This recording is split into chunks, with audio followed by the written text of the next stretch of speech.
We are facing a silent disaster that's bigger than any natural disaster the world has ever faced. More than 24,000 children under the age of 5 will die today of preventable causes related to pregnancy and childbirth. UNICEF estimates 6,150 women in Kenya lose their lives due to these causes. Imagine a matatu with 17 passengers crashing daily with no survivors.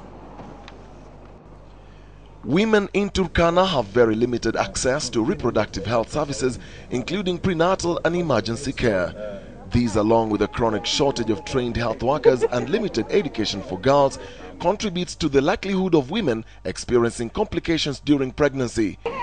Caught on tape is a woman who suffered complications during a traditional assisted birth so gruesome and disturbing we can't show it on TV, and the doctor says this is one of the many cases he has seen. The average distance from one facility to another is 50 kilometers.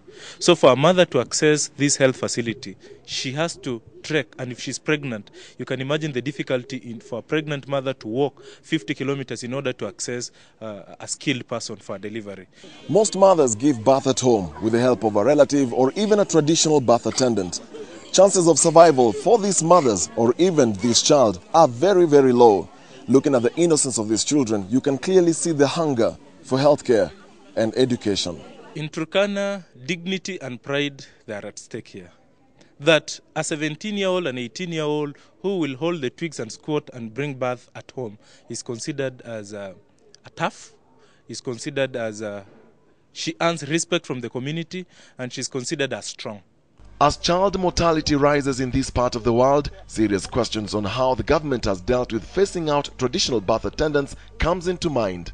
The government is in the process of phasing out traditional birth attendants and replacing them and calling them actually safe motherhood promoters and making them conduits of referral to tertiary institutions. Deep in this village in Kangatosa location, World Vision made a visit with the New Zealand rugby legend Timo Tagaloa, who is also the World Vision Child Health Now program ambassador, and we met a male nurse who painted a grim picture of what he goes through to deliver services at the only healthcare in the area. So I am the only nurse here doing all work concerning medical in this dispensary.